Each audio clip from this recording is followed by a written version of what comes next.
110% took off my makeup and did my skincare before realizing that I didn't do my check-in for the day. Hi everybody and welcome to another reading vlog. It is Tuesday, August. It is Tuesday, November 1st, technically November 2nd because it's 2:30 in the morning. Today I did my wrap-up video. I recorded it, edited it, and got it ready for upload. It will be up on Friday, or that would be like 3 days ago. And I went ahead and started reading the Sunbearer Trials. I'll say already that I am experiencing some difficulty reading the book because of the font that they're using and the fact that the font is a little small. So there's a lot of words on one page, because I swear I only read for 20 minutes and I got to page 45 or to chapter 4. And when I looked at my ambiance playlist, an hour had gone by. And I don't know how that's possible, considering my reading speed with Vampire Academy was like 100 pages an hour. I don't understand how it could be cut in half for a different book. I don't know. But so far, I'm really enjoying it. So far, we were introduced to Teo, our main character, and his role in society as a Jade Semidios, who is kind of seen as not as important as the Golds. The Golds are the more important ones who have their own like little clique and they go to a more prestigious private school. There's very clearly a class divide between the Semidios. I'm enjoying the fact that this is kind of modern and ancient at the same time, where social media is involved, but their parents are gods. So it has like a bit of a combination of time periods that kind of mush together, and it makes itself modern in a way, and I do really enjoy that. I think that Teo is a very heartwarming protagonist so far. I'm really enjoying from hearing the story from his perspective. I really want to know what his beef with Aurelio is, so I'm looking forward to that and seeing how he feels about the Gold, specifically his ex-best friend, and then his current best friend Naya, who is also a Gold, and he doesn't have any animosity towards her whatsoever. So I am a little bit curious as to what that beef is and what happens going into the Sunbearer trials and who is chosen to compete in them. But right now, we are experiencing Teo having some frustration with his mom being Quetzal, or something to, I don't know exactly what she's the goddess of. I'll fill it in right here. But Teo is one of the only semidios that are a child of Quetzal that can communicate with birds. So we see that he is very powerful, more powerful than the other children of Quetzal. And he's a little frustrated that due to his role in society, he's kind of relegated to just being a priest, and that's the main thing he can be, is living out his destiny for his mother as her child, but the main thing that he can really do for her is be a priest. He is frustrated that he doesn't really have a choice in the matter. The beginning chapters, you really just see him wandering around to a bunch of shops collecting different types of food. I thought they were supposed to be for an offering of some sort. Some of it is, some of it is just gifts for people. So I am enjoying it so far. I'm hoping that the rest of the reading experience is not impaired by the like way that the pages are formatted. I'll keep y'all posted if that becomes more of an issue. But yeah, that's what's going on right now. Tomorrow or Wednesday, I'll be finally watching the finale of Vampire Academy. I have put it off because episode 9 pissed me off so bad that it ended up keeping me awake later than I intended to be up. So I decided to put it off because I wanted to watch it like in the beginning of the day and do the video and stuff in the beginning of the day so that it didn't keep me up at night, because I'm trying to fix my sleep schedule. That, and also I knew that the video was going to take longer than the other videos, and I wanted to go ahead and get the other ones done and uploaded and everything before I dove into this project that I was late on, because I was going to put all my energy into it, and I really didn't want this project that was overdue to take up so much time that the next videos were late. So I did push it off, but I finished Shadow Kiss. I updated my notes on it, and I'm going to watch the finale today, aka Wednesday, because it's 2:30 in the morning, and I will film my how I feel about the finale, and then how I feel about the books, and then edit it and mix it all together, because I have already discussed a little bit about the series and gone on like a 40-minute rant. I will have to rewatch that to make sure that some of it was it made sense. I don't know if I said words that made sense, because I was so mad when I recorded that video. But I'm going to go ahead and shower and go to bed, because I am tired and I'm trying to fix my sleep schedule. So it is 2:40, and if I go to bed now, I will have gone to bed earlier than I did last night. So keep your fingers crossed for me as I go on this journey of trying to fix my sleep schedule, and I will see you guys tomorrow. Hello and happy Wednesday. It has been a very long day for me in particular. Uh, my pharmacy has been behind on getting me my medication that I submitted requests for on Sunday. So I ran out of Adderall and I haven't had any for 3 days. And like over time, you build up a therapeutic level in your blood, but you still do have to take it like every day. Um, Today's the first day where it really hit that I didn't have any in my system. So I've been struggling today in particular with focusing on getting some things done. I still did get things done, but I felt very distracted and I took a lot of long breaks in between. Like Monday and Tuesday, both days, I recorded, edited, made the thumbnail, and uploaded a video for this weekend. So by Tuesday, I had this week's videos like completely done. I've just been working on the Vampire Academy video, because I feel really bad about not having a video last week, but honestly, I think I was biting off more than I could chew. So I'll probably, I'm gonna have to end up separating it into two different videos, like one video dedicated to talking about the show, and then one video talking about the books, because I was going to put it all together, but I have almost 3 hours of raw footage. So I'm gonna have to do something, because I talked about the books today, and I spent an hour talking about Vampire Academy and Frostbite, and then another hour talking about the rest of Frostbite and Shadowkiss.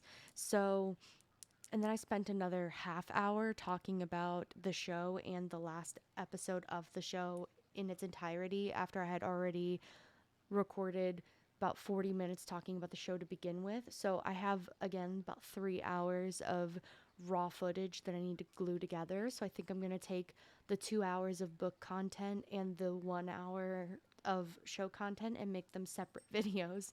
So they're both going to be their own thing. Those will be my editing projects for the weekend. But other than that, I am about 40% into the Sunbearer Trials by Aidan Thomas. I struggled to get into this book for a minute. It is really testing my memory on Spanish, because I took Spanish for 4 years in high school, so I was able to read and write it pretty well. What had happened is I started learning Spanish when I was a freshman, and then the program that I was in started to go as far back as into middle school. So they started teaching Spanish 1 in middle school when I was like in Spanish 2 or 3. So they shifted the curriculum. So my grade level kind of skipped a grade halfway through, because I started at Spanish 1 in freshman year, and then by the time I got to the end, I was in Spanish 5. So at some point along the way, things kind of morphed, because by Spanish 5, you were supposed to be reading like full-length novels, and we were not doing that. But it was really like testing my knowledge about uh, about different words in Spanish. That's for sure. It's definitely like made me slow down.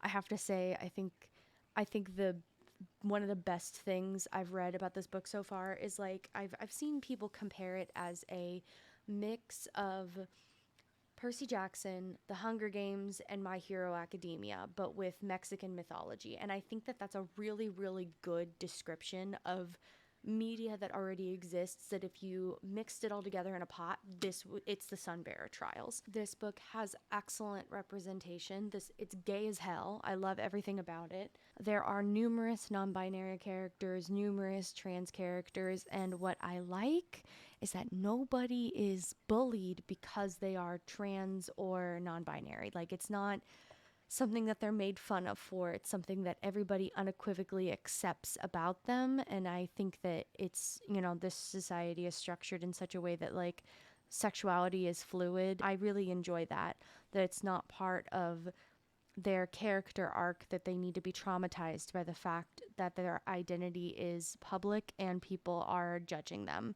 because they're not. And I think that that's really refreshing.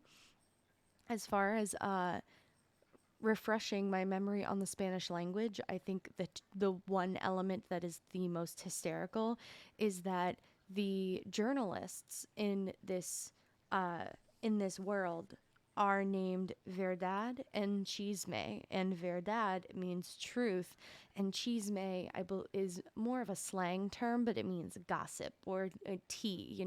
What's the Chisme? What's the tea? Verdad is the journalist that is like looking for the truth, and then Chisme is like the gossip rag, and I just thought that that was really funny.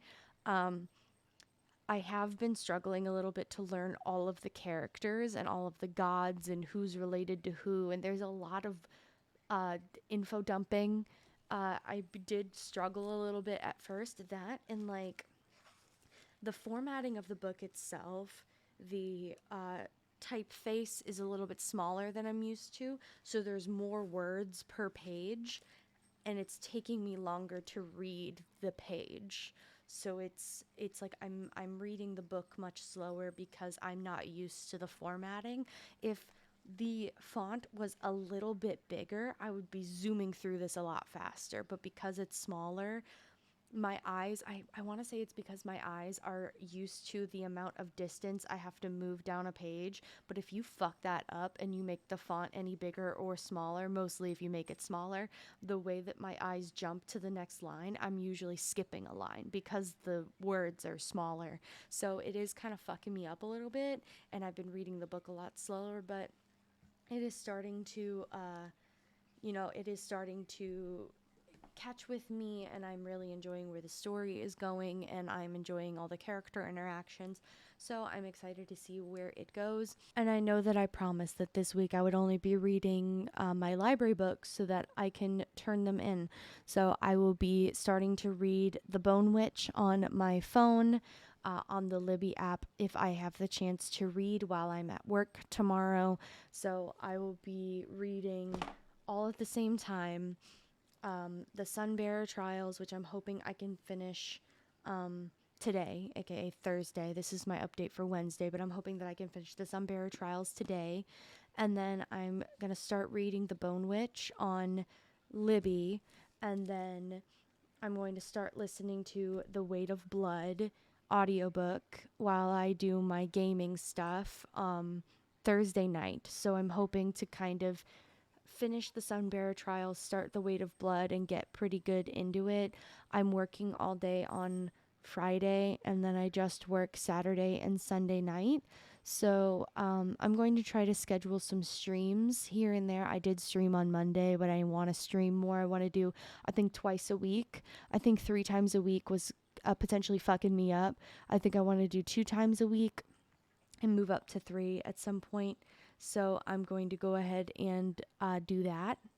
But it's gonna be a great time. I'm excited. I'm tired. It's only 1:30 in the morning.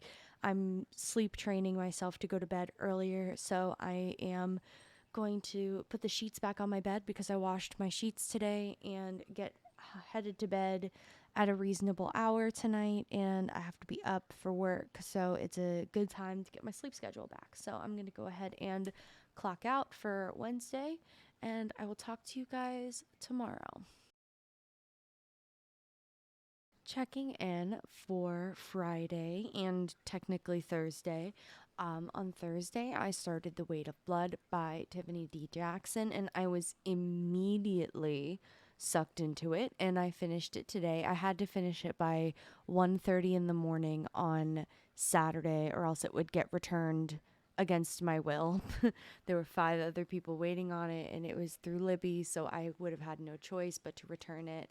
So I didn't speed through it. I had it on 1.6 speed, which was slow actually, but I was enjoying it so much that it was a poignant read. It was probably the most profound read that I have had in quite some time. I'll probably discuss it more in the wrap up, but it is a 5-star read. It would be a 6-star read if I could give it that high of a rating. I didn't know going into the story that it was a Carrie retelling. I don't think it became apparent to me until Maddie started to develop telekinesis. But first, let me tell you roughly what the story is about without spoilers. So the structure of the story is between the events of firsthand accounts from different characters from events that took place in 2014, and then contemporaneously, we're getting episodic interludes from a podcast that is taking place in the current age that is every episode uncovering more information and more about what happened, because in the current time, we know that there was a horrific incident where a town burned to the ground and hundreds of people were dead, and they said that Maddie Washington did it. So it's a whole podcast dedicated, it's a true crime podcast dedicated to Maddie Washington and how she did it. And every episode slowly uncovers how she did it, which I thought was really smart as a narrative tool. It is using true crime podcasts, which are very, very popular right now, as a narrative tool. And then the meat of the story is going back in time and recounting the events through a first person perspective through the eyes of multiple characters. So you already know that like some bad things happen, but you start to see how it happens. So it's this super racist town in 2014 in Georgia that still has segregated proms, and there are people who are arguing for this. So our main character is a girl named Maddie Washington, or Madison Washington. She's a very pious white father, and it's her only parent. And she is exposed at school for being biracial because her father's main rule for her every day is to check the weather.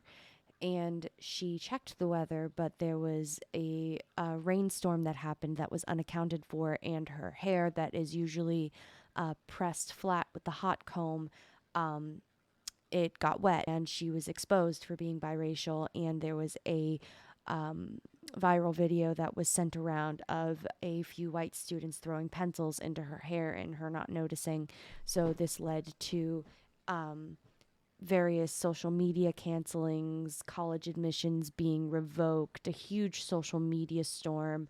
And so as a result, they decide to try to do an integrated prom to fix all of their problems. And there are people who disagree with this for various reasons. The main reason being is like, this is the way it's always been, so why change it? You have that. You have the, well, everybody likes it this way, so why do anything about it? Or why give in to change to the status quo? It's basically a lot of arguments that, like, you have heard racist white people say. So what made this book so horrifying and bone chilling for me is that every character kind of represented a different type of person in society that has said something about race relations. The white friend who says they don't see color, or the rich white girl who thinks that she's beyond reproach, the people who say, oh, it's just a joke, or it's like every type of person. Some people who say it doesn't matter that much because I'm benefiting from, good stereotypes about my race. There's discussions on colorism. There's discussions on sexism. There's so many discussions on this, and it's in a Carrie retelling. And I when I finished the book, I cried. There's police brutality. There's gore.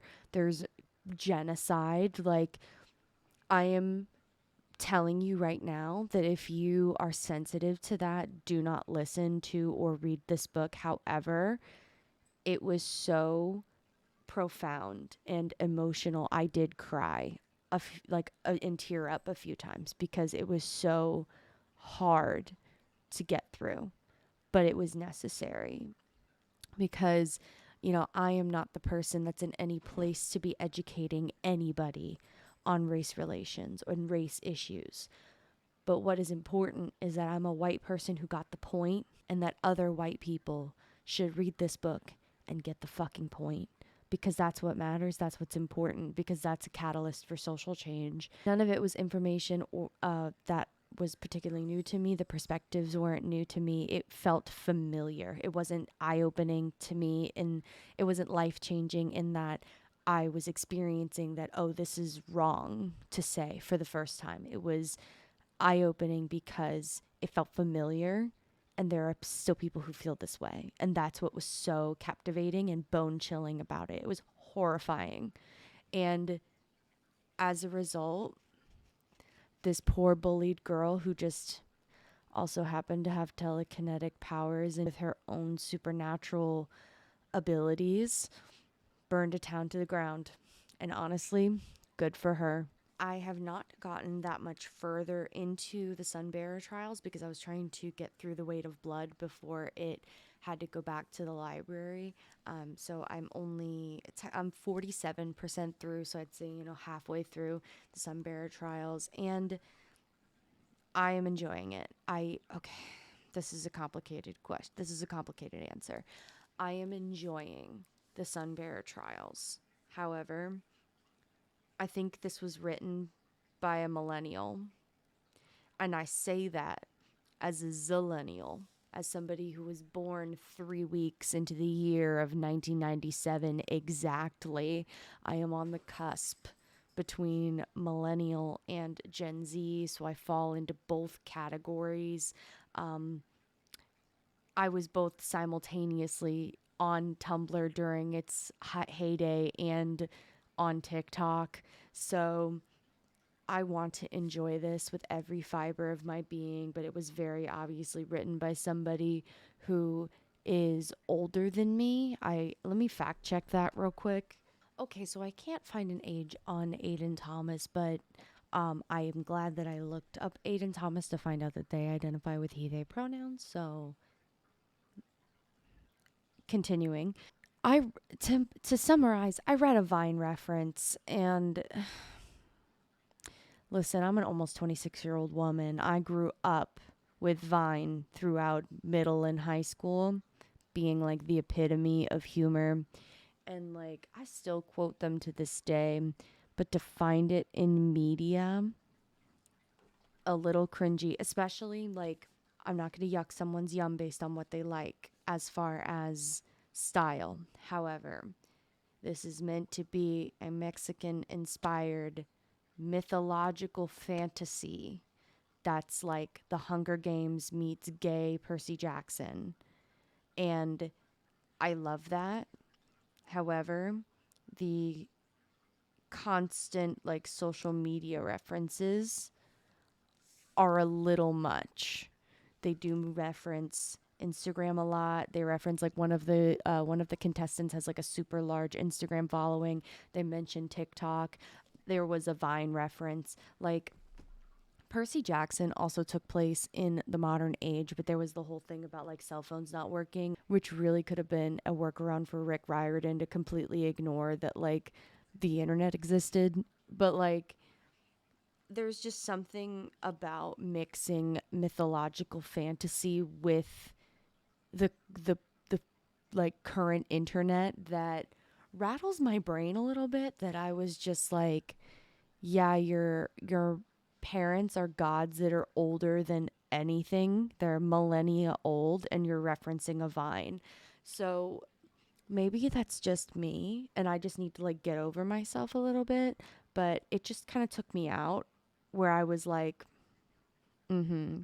Otherwise, I am loving it. It was a little slow for me to get into, not gonna lie, but I am loving it. I think that the um, allegory of accepting oneself and becoming true to oneself, um, in the case of Teo and his wings, is quite profound.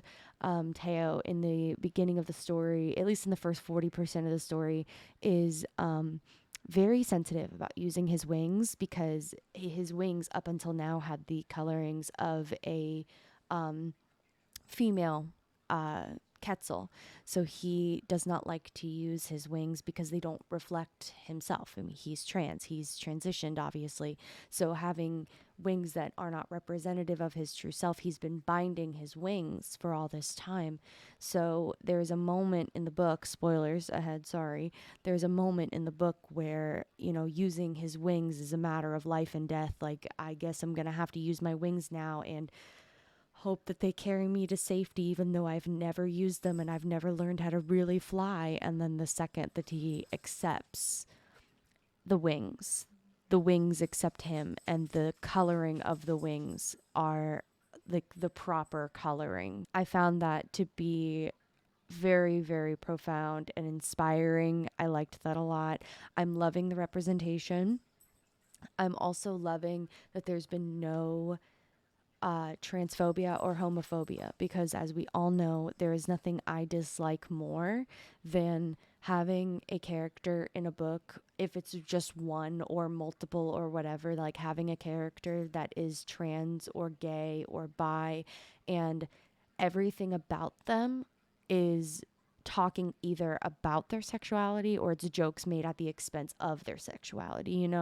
Because if I have to read or experience one more form of media where part of a gay or trans character's character is basically a traumatic coming out story, or being outed, or being blackmailed, or being harassed, I'm going to scream, because that's not good writing.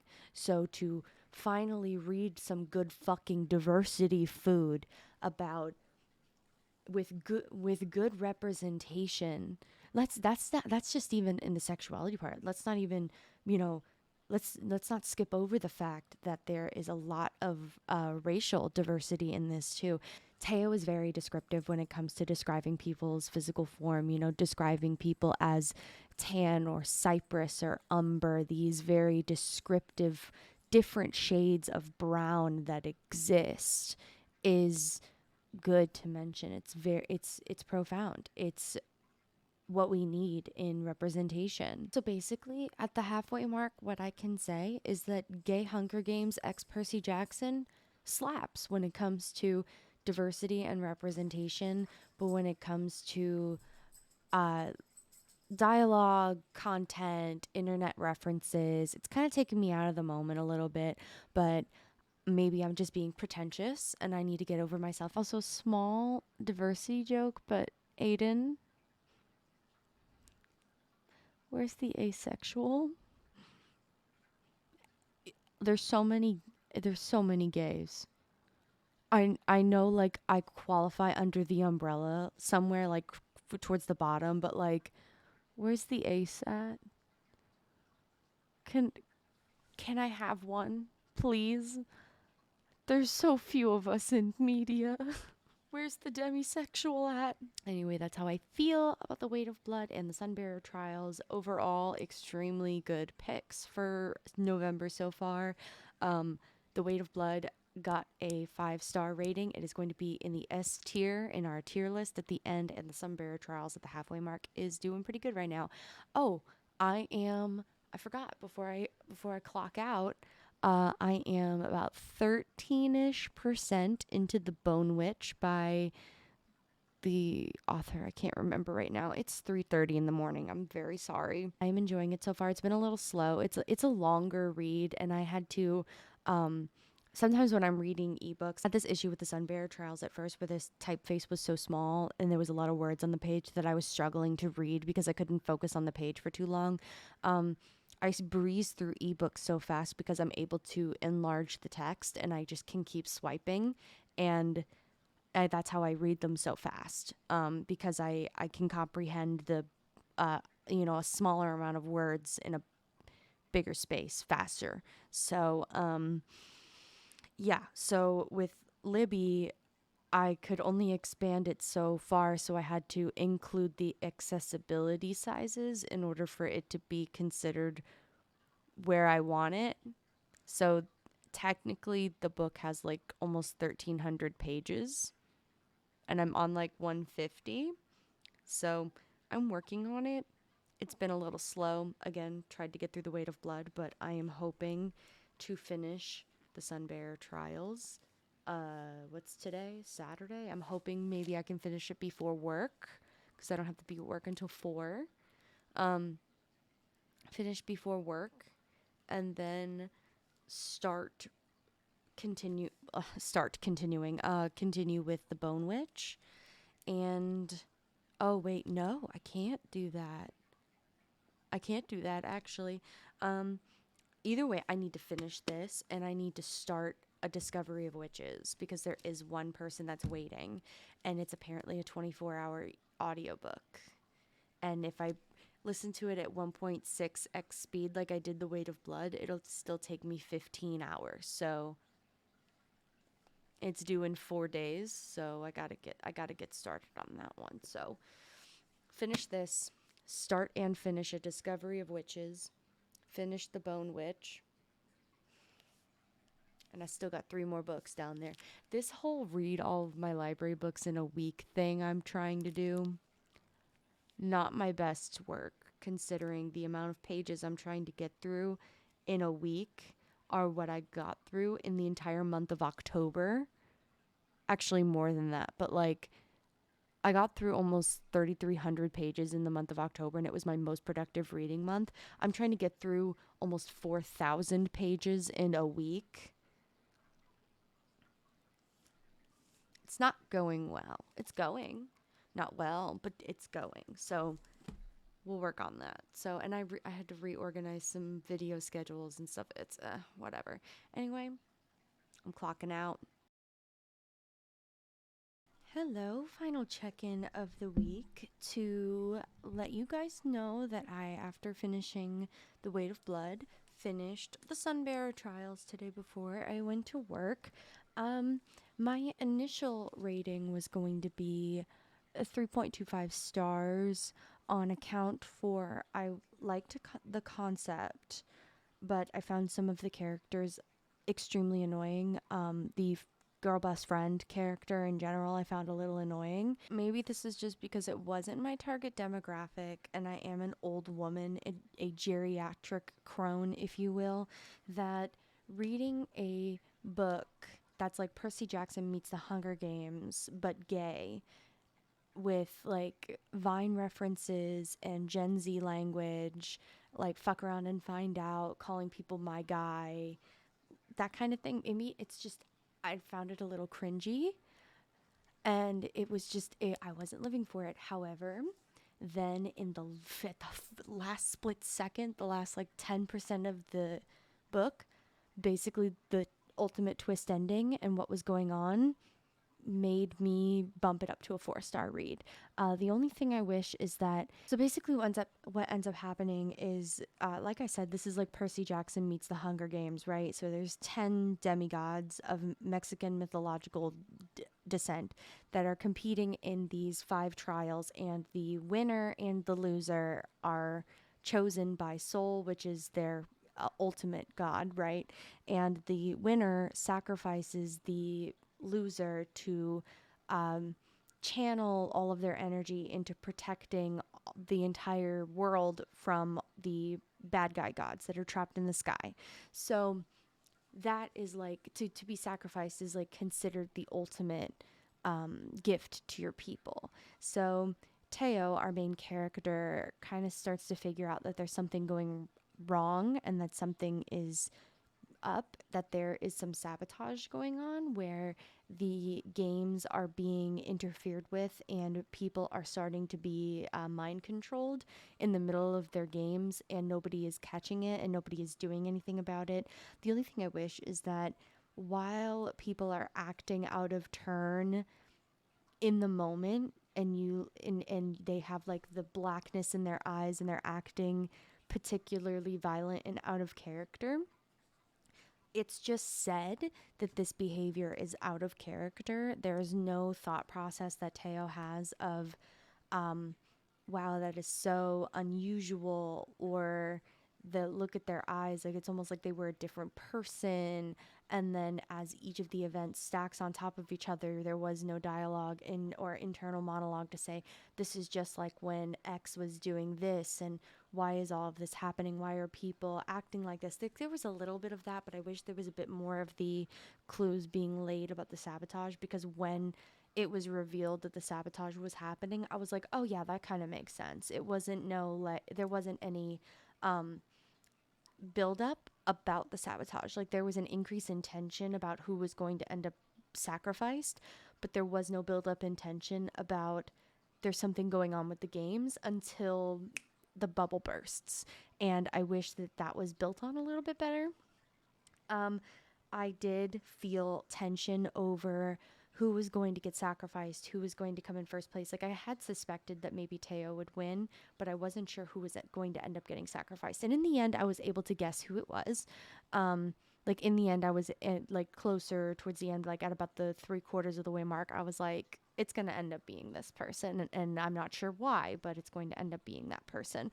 So my suspicions did end up correct in that respect, but the situation and how they got there was different. But the twist ending was not what I had expected at all. And that's what made me jump from a 3.25 to a 4-star read, is the ultimate twist ending and the buildup of tension into the next books is what made me reconsider what I had been thinking about that. And I sat and I let it marinate with me while I was at work. And you know, the existence of cringy dialogue is not exactly new or unique, but this book is so centric on LGBT issues and identities that there is at one point a talk between two trans boys about how they found out or how they figured out that they were trans, and the things that they had experienced and how they adapted to those changes. And that's a very important conversation to have, but they were also awkward teenagers. So this book does an excellent job of having those conversations about identity and sexuality. And like I said, the girl best friend was really annoying. She was also bisexual, and they talk about it and they mention it, and they don't make it like a trauma arc. It's just who she is, and that's it. That's all it is. And that's what I really enjoyed, is that the idea of identity was so fluid in this book that it really was just, you know, a no-brainer. Like nobody really thought about it. It was just like a okay, and then they moved on, you know. Oh, you go by these pronouns and this is your new name now? Word. All right, let's roll with it. And I loved that. I love that. I think that that's what I can't wait for the world to be at that point, you know? But I sat and I thought about it, and I was like, you know, this book does touch on a lot of sensitive issues, and it has a lot of those important conversations between LGBTQ plus youth that people have every day and that we need to see represented in literature. It also has cringy dialogue between friends because they're awkward teenagers. And also we see cringe and awkward dialogue in straight media all the time. Cis het culture has some of the cringiest shit you've ever seen in your life. Cringe is not inherently bad. It's just what is your preference. And then also, like I said, I am a geriatric crone, and this book was not made for me. I nonetheless enjoyed it. Basically, all I'm saying to sum it up there is like, cringe, we embrace the cringe. We love her, we stan her. It's camp. Cringe then evolves to become camp, which is fashion. Part of introducing new genres and discussions and characters and identities into greater society and into literature involves not just writing good characters, but also writing mid to cringe to bad characters, a whole spectrum, a slew of characters that are all different. Also, my nails match the book. That's iconic as fuck. We stan. I didn't do that on purpose because I got my nails done before I started reading the book, but that's super iconic. We stan the jades, fuck the golds and the obsidians. All in all, I think that this book introduces an extremely colorful and diverse world of not just locations, plot, and character, but it has a lot of heart behind it. You can tell that this was a passion project, and I am super excited to pick up the next book. Cringy teenagers aside, because I can deal with that, right? Like, I was a cringy teenager once. I was probably the cringiest teenager alive, so I really can't say anything. I will say, though, directly at Aiden Thomas, where is my ace representation? Can you can you write an ace character in the next book, because we don't get talked about a lot. So it would mean a lot to me in particular to be represented. Where are the demisexual romances? Bring them to me. Anyway, that's all from me this week. I am exhausted. It's almost 3 in the morning. I've had the worst headache all day long, but it did go away, and I wanted to be able to spend some time to myself and get some work done. So I'm going to go ahead and close it off there and get to editing this and get it uploaded for 7 hours from now, because I'm right on time, baby. The next video will be on my analysis of the Vampire Academy show, finally, because although I watched the show and filmed the content, I then became extremely emotionally exhausted from consuming the content, because I read all 3 books and then consumed half the TV show, which pissed me off so bad that I recorded 3 hours of raw footage that I now have to sift through, and I'm going to make it into 2 separate videos. So I have content for like the next 2.5 weeks that I just need to edit. I don't need to pre-film anything, but at the same time, I needed to take a nap from the Vampire Academy stuff. So yes, I'm going to go ahead and get started on all of those editing projects this week, try to get ahead on some other videos, and try to get into the habit of maybe being like a week or 2 ahead of schedule with my reading and filming processes. But we'll see how that goes. I'm gonna do my best. Right now, I am still trudging through my library books, because this vlog was supposed to be I read all of my library books in a week, but that would have meant I would have had to read like a 500-page book every day, and that wouldn't happen in Chief. So I read, I think, 4 books this week, which is still a lot for me. That's at least like double normal. So I'm just going to congratulate myself there. And any of the books that I didn't finish, I just accepted it and I extended the loan, except for the Bone Witch. I'm gonna try to finish the Bone Witch. It'll return on in 36 hours. I have 36 hours to finish the Bone Witch. So I'm going to go ahead and get through it because I've already started it. I'm about 13% into it.